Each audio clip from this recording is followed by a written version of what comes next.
Welcome everyone to the start of a new gameplay series on HighFleet. HighFleet, I think I've already introduced it because I did the prologue for this game about a week ago on a live stream. And that was, unfortunately, there's like kind of a save game bug issue. I also have some grievances against the save game itself, but why am I saying something bad about this game to start? The first words out of my mouth should be this game is extremely well polished. And it's also very good. I mean, polished and good don't have to go hand in hand, but in this case, luckily they do. But much higher level of polish than, a lot of titles. It just has a very nice feel to it. The artistic direction is great. So I have a lot of good things to say about it. But I will say that the save game apparently is bugged, and the last 5 minutes of my stream last time are pretty comical. I talk about how I'm a little bit worried about the save game. I restart, and the save game is wiped out. So what I've done is I've edited the bonus just by editing the save game. I've edited my bonus for a new game up to 30,000, which is about where it would be if you took the 15,000 here and whatever was previously in my top slot. So just note for those of you who aren't aware, each of those slots tracks a score differently, which is how much money is added to your starting money when you start a new game. Don't use different game slots unless you really have to. It's better to just keep playing in serial on the same game profile. So the first thing we're going to do, I did the prologue before, and now we're going to be jumping into the campaign, the real normal game itself. So first thing we're going to do is pick our starting ships. I don't need a hint, so I've played with a lot of these now. I should almost just talk about the ones I haven't played with. I have not actually flown the Rook, the Vashkod, the Cormoran. I think I've flown all the other ones. Not the Skylark was in my group, but I didn't actually use it in combat. So I've used the Yars. The Yars is actually kind of a nice one. The thing is, it uses missiles, and you have to keep replenishing those. So what I'm going to do is I'm going to go with 2 Gladiators and a Navarin. I find that this is a really strong start. The Gladiators are exceptional. They're really good. So anyways, I wanted to mention how good I think this game is. There's a lot of interesting story elements, a lot of polish. The music in the background, very thematic. There's also the GUI. Just wait till you see the GUI, the main GUI. It's just like, mwah. It's very well designed. Anyway, I will be reading the story elements, but there's a lot less of them than there were in the prologue. So it's a lot of action, which means that this won't slow us down too much. We were days away from departing from Kiva to begin our offensive when that strange Elaine in a golden mask approached me. For those of you who didn't watch the prologue, backstory is we're sent to a planet where there's a rebellion. We are part of the Empire. In fact, the main character, the protagonist, is the son of the Emperor. And we're actually under someone else's command. It's got that, the kind of a bad guy who's controlling everyone, and you obey his orders. You end up taking some city, which is a big city, and then after that, it's revealed that the capital was nuked, and presumably your father is dead, and you are now the prince without a kingdom, I guess. Okay, so anyways, let's continue. No Elaim can endure the open air for long, so many of them hide their faces. I'd grown used to that. But this one was unlike the others. People began to whisper when he walked by. Other Elaims called him Al-Sahir and treated him with particular reverence.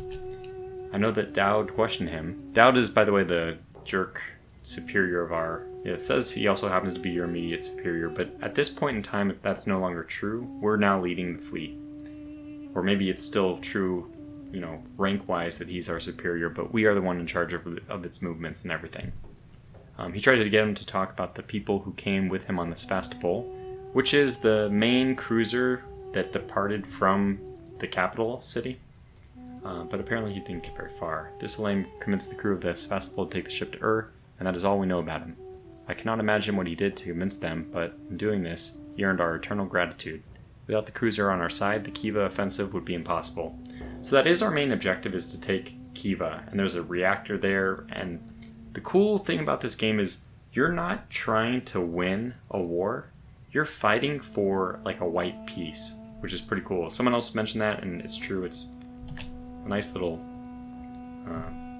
It's a difference than most games, right? Grand Duke, allow me to speak with you. This was the first time I had ever heard his voice. The mask muffled it so much I couldn't discern his age. I know you hope the Tarkans of Gerat will support you against Kiva. The infamous Omar Khan has found refuge to the northwest of Ur. I believe he can be a loyal ally to you. If you meet him, I kindly ask you to give him this, and he gives us some delicate pot. We can look in it. It's just some ointment. And the Tarkhan has found refuge to the northwest, so that's what we're going to do. I could just do the tutorial, but I guess I will just to show you what it is. So we're down here. We need to get way up there. We don't want these different strike forces to catch us, so they will nuke the crap out of us, basically give us a bad time. They move around. We need to spot them. We need to detect them on the communications. Yeah, they'll just nuke us if they spot us. So they also have carriers. What else? We can capture communication places to get information about strategic movements, tactical movements. There's also transports. Okay, there's the carriers. Transport ships, which are moving around, and these are, we can ransom for money. So, there we go. Now this is kind of an interesting start. So we know northwest of her. Every time you generate a new game, it's a little bit roguelike in the sense that we're almost like FTLs, like that this path, this winding tree of cities is different every time. And you can see it's going to take us a long time to get up to Kiva. We're going to have to do a lot of avoidance of flight of strike groups and all that. I don't know how far this series will go, but you know, we'll play it. I imagine we'll make like 50% progress at least before I call it to a close, but at least enough to get a good idea of the gameplay loop. So, where do we want to start off by going? Well, so we have full fuel. Looks like our fuel's full. And this is the interface, by the way. I've already glorified in it, talked about it, and with great terms of praise in the prologue stream. And I still have nothing but great things to say about it. It's really nice. It's not just for show, by the way. Everything here is functional. So we will get contacts on the radar. This is where we would launch missiles. I mean, we can choose which vessels to launch on a sudden strike. And the refueling button when you're refueling, low fuel. I mean, all these things work. Even open hatch to enter town, this is what you click. You can press this to hover versus fly. I mean, everything. It's a functional interface, which is pretty impressive. We can even use the different tools here, kind of like Silent Hunter-esque. Okay, so where do we want to go first? Mercenaries, purchase reinforcements. That's if we want to buy new ships. I don't really want to buy new ships yet.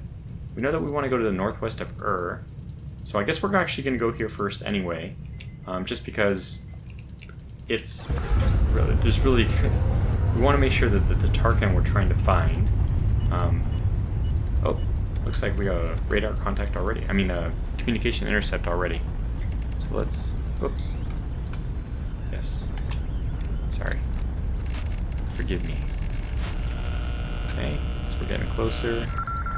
Got this, now we can move down here. There it is, save. We got the intercepted transmission from Cornelium. In 2011, 2752, going to follow the route Sardar, main cargo uranium, prepare fuel, Olympus. So it's to Cornelium from Olympus, sorry. I don't think we have access to the longitude, latitude information. At least if we do, that's something I don't know about. But we do know where Sardar and Ur is.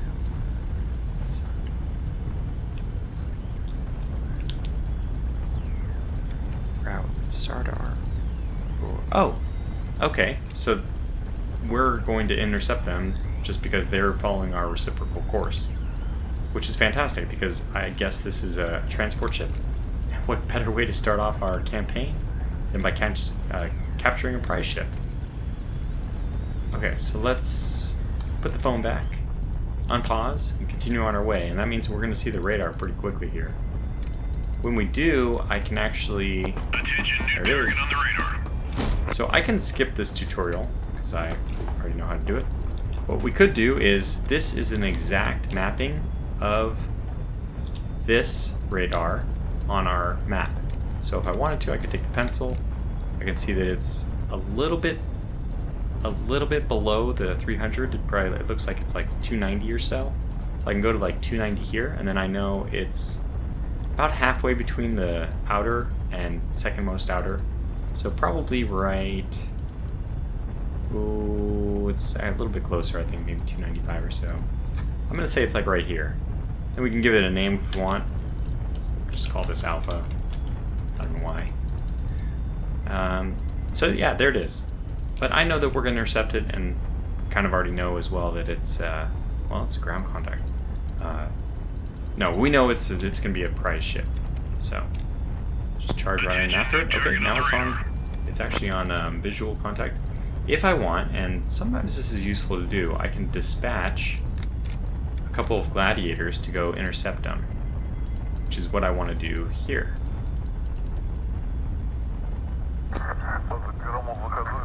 Okay, look at that, and they set an intercept course because they're smart people, smarter than I am.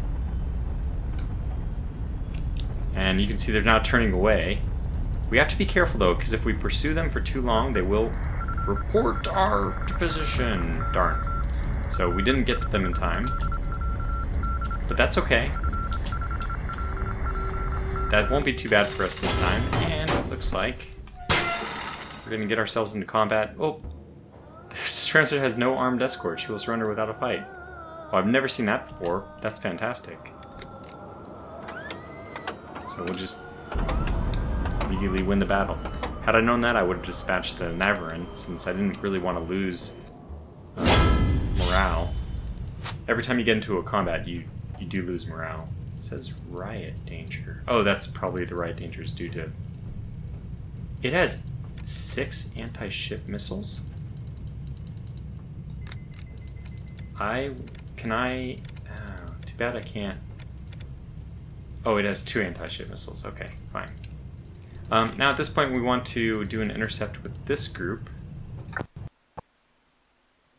and crash our game. All good, it's back. Look, at least it looks like it's back. So maybe I'll do something like this. Attention, new target on the radar. Uh-oh. Oh, we got something else. Okay, well, let's just go and charge after that instead. Oh my god, no. This needs to charge after that. You are the main force, you don't go after that. So, this is a very chaotic initial few minutes.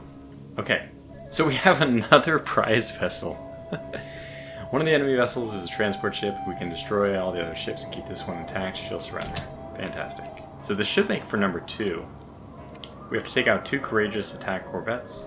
If we do that, and trust me, in our gladiator here, that should be we already killed one. That should be basically a done deal.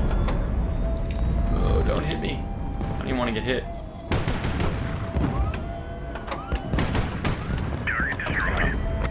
So we did take a little bit of damage. You can see on the bottom left, there's a little red missile icon right here. So we did take a little bit of damage over here. It is good to make sure you fire off your missiles before they're destroyed. But does that mean that... Oh, okay, so we can even do this whole mini-game. Every now and then when you do a full combat, and it's you have a chance to kind of like recover or... Well, you interact with the wreckage.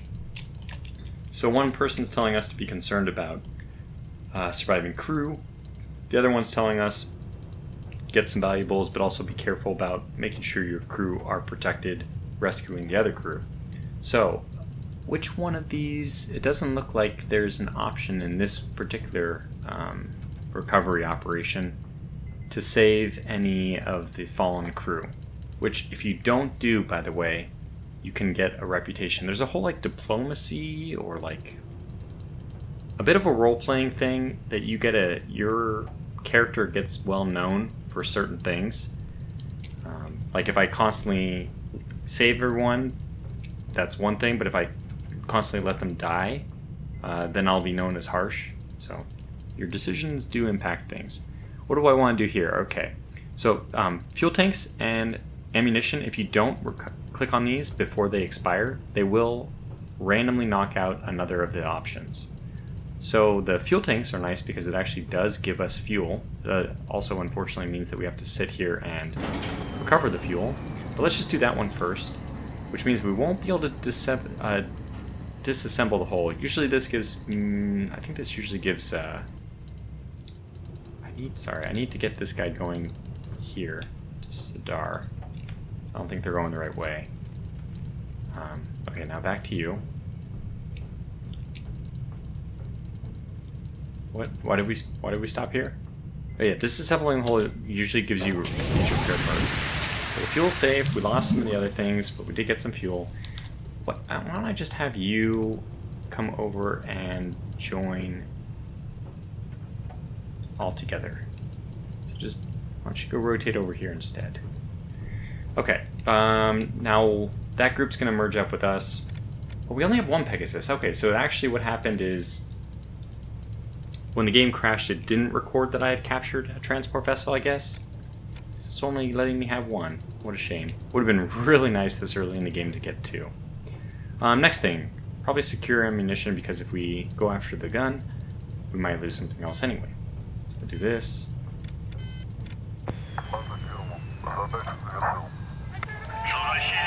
Ammo's safe, but I heard something. I thought I heard something. Okay, we merged. That's fantastic.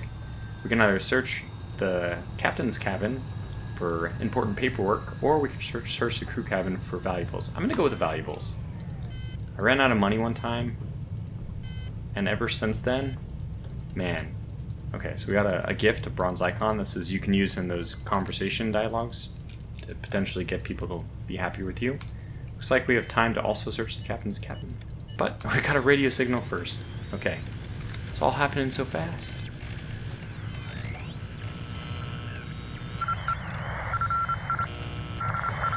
Okay.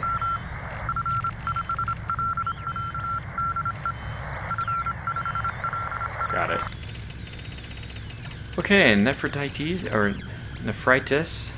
ETA less than an hour, speed 160 en route Sadar. Sadar carrying military something. Pirate. Okay, well, fantastic. We're kind of stuck here, so they're going where we want to go. But unfortunately, and let me just erase the alpha since that's no longer relevant. But we'll finish doing this, and then we have to finish refueling. And then you can see that there's 432 fuel. That was a notification. I didn't even read it. Whoops. But we don't want to open. There's no town here, so that's not going to help us. I'm just going to finish refueling. Oh man, another radio signal. My goodness. Just coming at us fast and furious.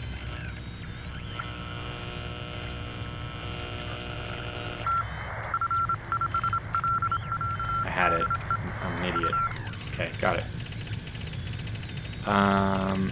Okay. Nephritis is sending the same thing? Travel speed 160 en route, Sardar. Cargo, concentrate urgently on arrival, hydraulic oil. Okay, so we don't get all of it here, but to me it looks like they're in Sardar still. So hopefully we can get there. Time to... Oh, it looks like we do have an option to read those once they're already passed. So, just gonna wait for a little bit more fuel, and then we're going to Sardar. Oh my gosh, another call. Stop it.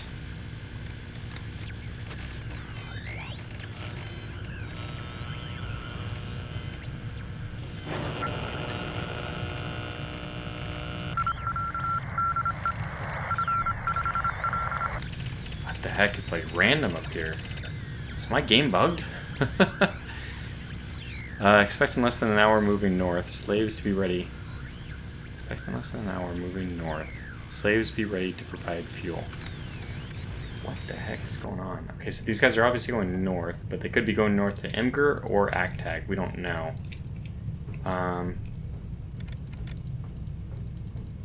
Okay, so we're not refueling anymore. Let's just go ahead and head towards Sardar ourselves. We'll figure out where they are soon enough. So we should get them on radar.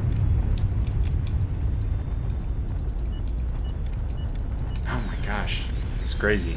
I've never seen this happen, by the way, where you get this many.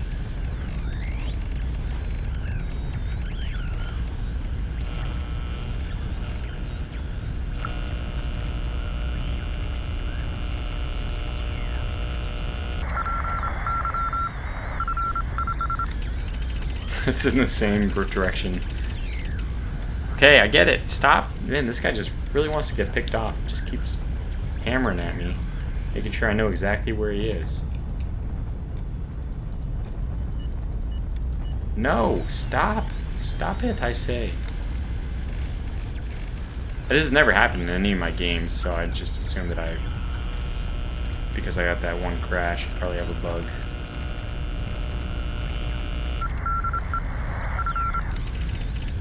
Okay, wait, they're encoding their communications now. Okay, that's interesting. Next time we have wreckage to inspect, we could look for the radio room. Perhaps we can find the keys to their code. I think I will leave all encryption-related materials we found here. Great. Fantastic. But why are they encrypting? Have I done something wrong? Have I done something wrong? Okay, we got him. Stop it! Stop doing your damn transmissions. Oh, yeah, right.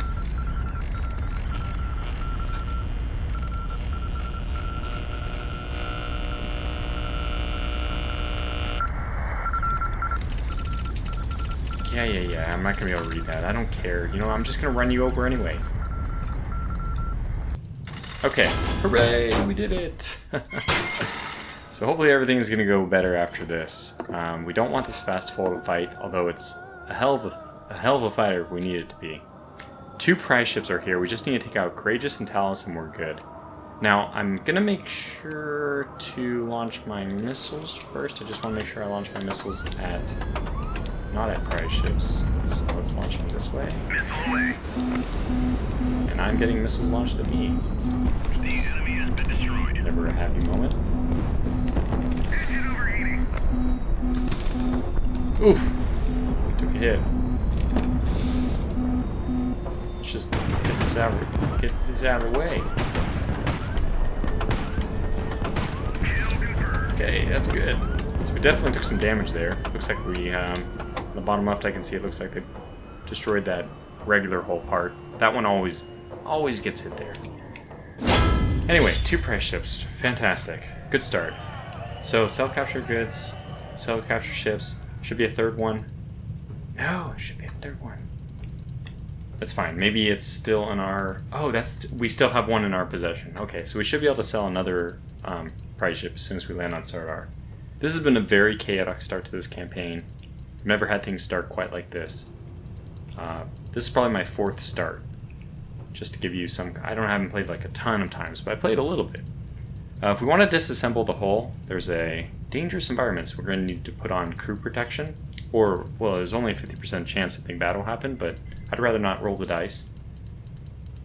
And we have actually 2 things we're going to need cruise protection for, so I'm just going to go ahead and do that right away.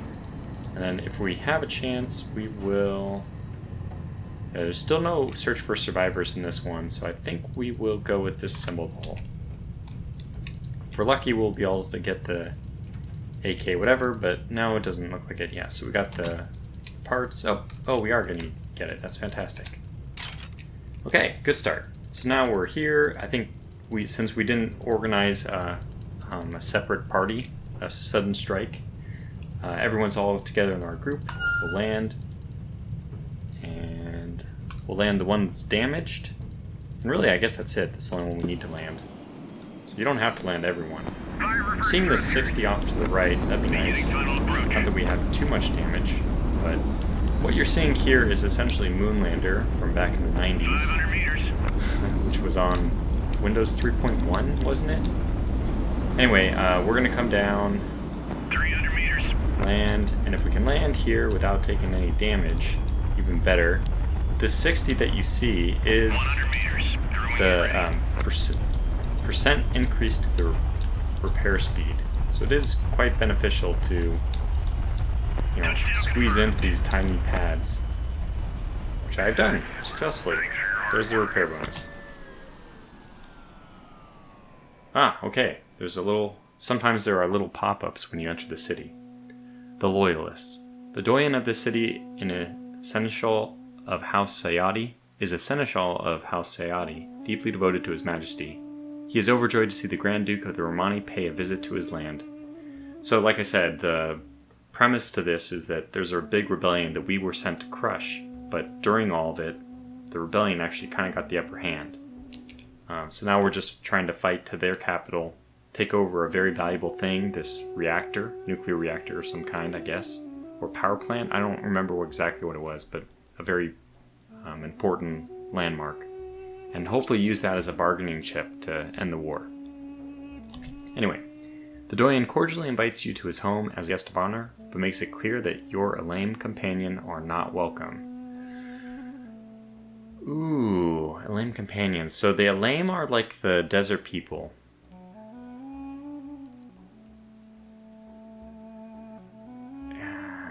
I'm going to accept the invitation. So this is the worldview stuff that I think I mentioned before. I don't know though, it might kind of piss some people off. That's the morale of my ships.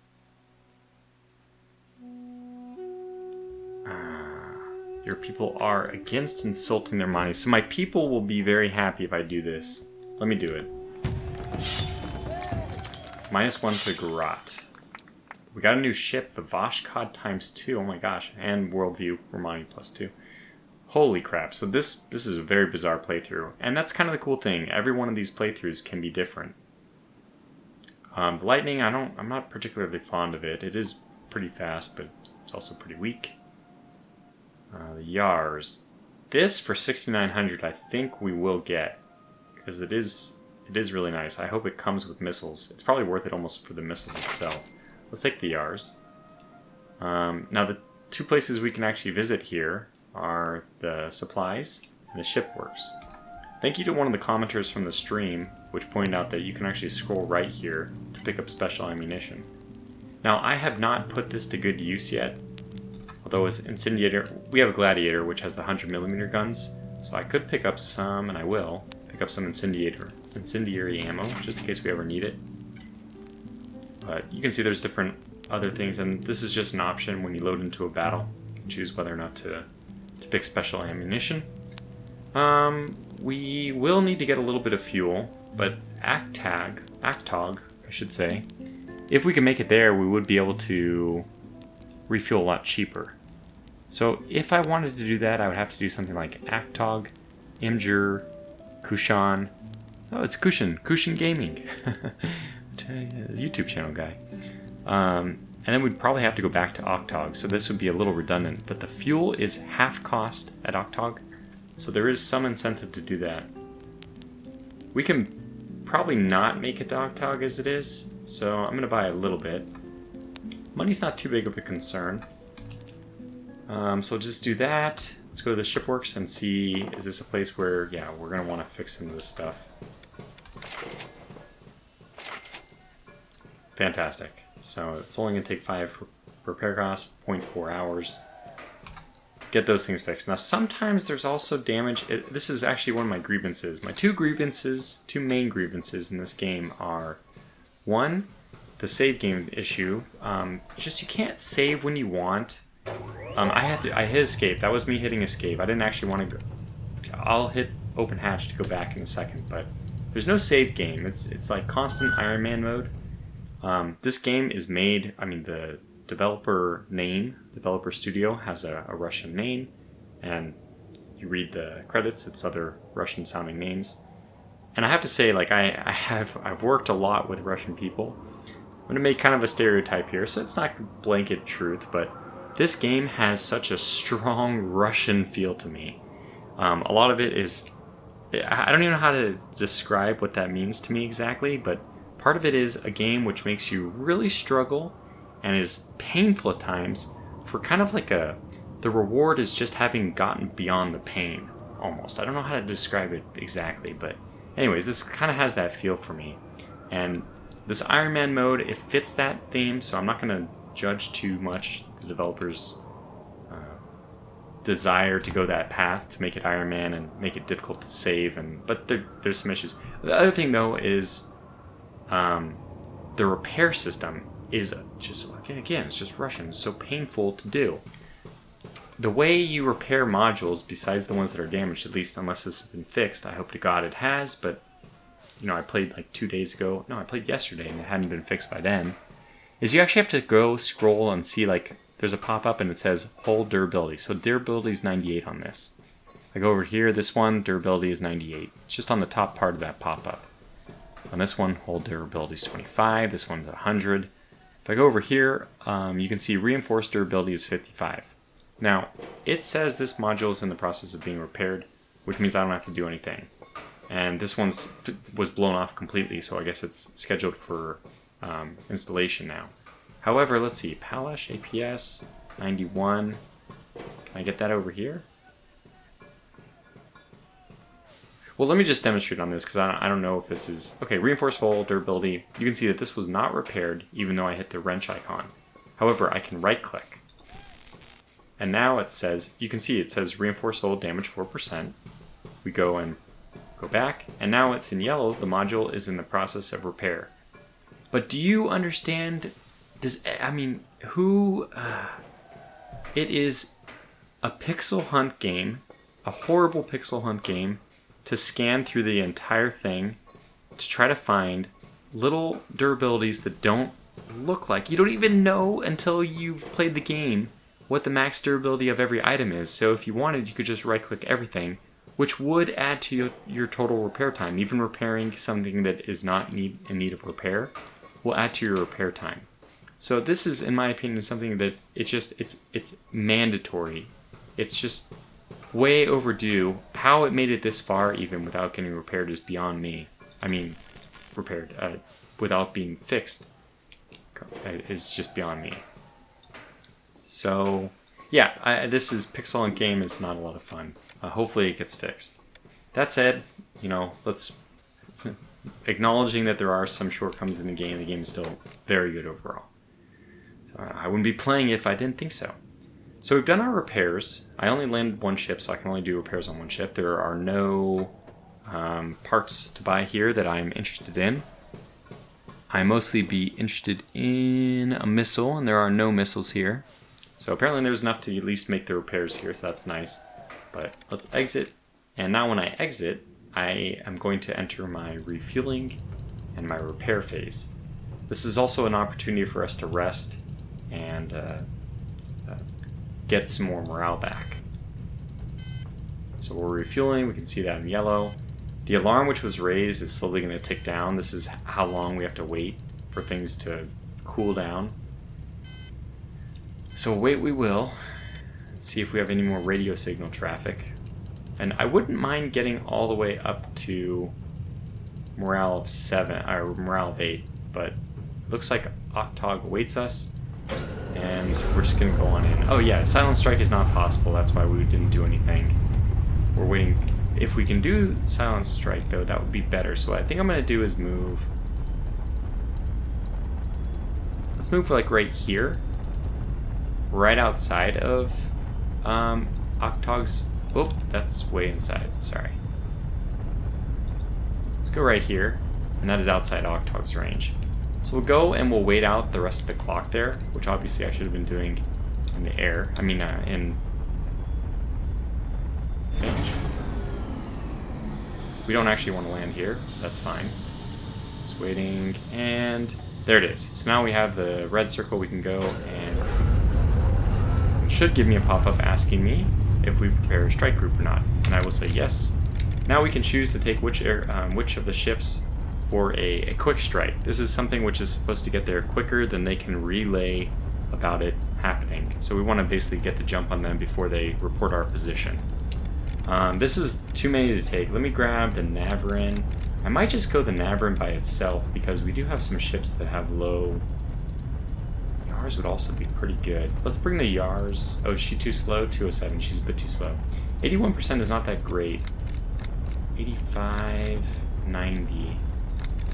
And you can actually see the difference here. You see this one does not have missiles, and this one clearly does. So, and can actually take a look that there must be a little bit of damage on those engines because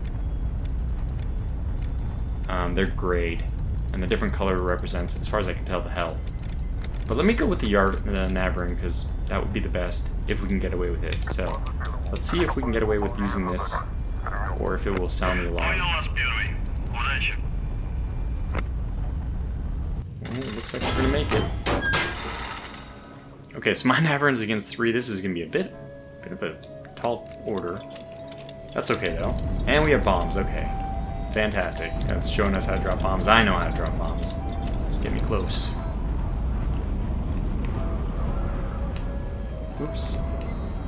Whoa. Not only that, but I know how to shoot my conch. We got one with the bombs.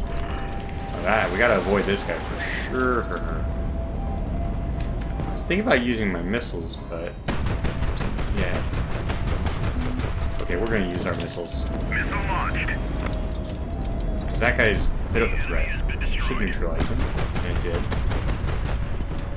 So bad one. Okay, that was good. So I think this is only a lightning. We don't have to worry too much about this guy.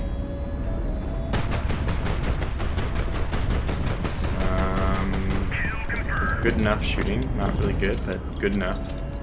So Navarin took a little bit of damage on the bottom, but not too bad. Definitely accept that. Note that if you saw what I was doing in the stream, in the prologue, I chose to restart combats all the time. You're free to do that. There's no morale in the prologue. In the gameplay, if you choose to restart, you do lose 1 additional morale per restart.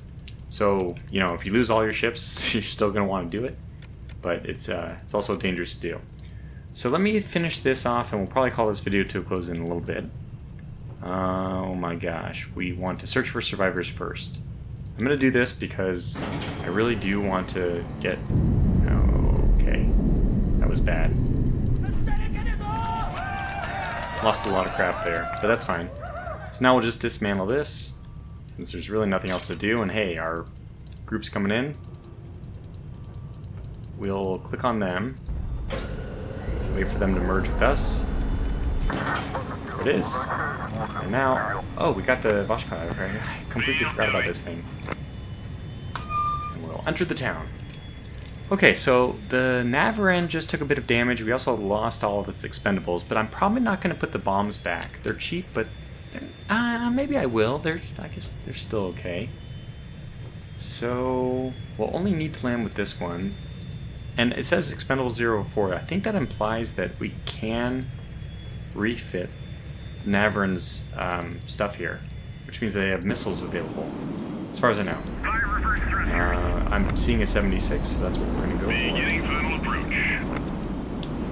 This is going in a bit quick, but the Navarin is such a movable thing. 300 meters. Okay. 100 meters. Good. Everyone get ready.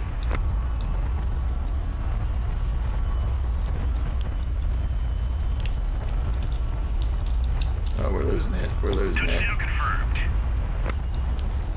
Got it. Landing complete. No damage. Okay, fantastic. Oh, so there's a Tarchon here too. Well, what I'd like to do is hit escape and hopefully go to the main menu without losing anything. Fantastic. Okay, so this is going to be where I bring the first episode to a close. I don't know how long this series will go for, but because it is the start of a series, I would like to ask you to press the like button, just to give this a little bit more visibility on YouTube. And for those of you who know me, I don't really ask for that beyond the first video. Feel free to do it anyway, of course. You're more than welcome to, and I appreciate it. But otherwise, I'm looking forward to where this game goes. I mean, it's got this nice duality of the tactical. Most of the tactical combat is, where the action lies. But there's still a lot of strategic decisions. And we'll play along with it for several episodes. See how far we go. See what people think, and if people like it, maybe play further. But for now, thanks for watching. I'll catch you back for the next episode. Until then, stay safe and take care.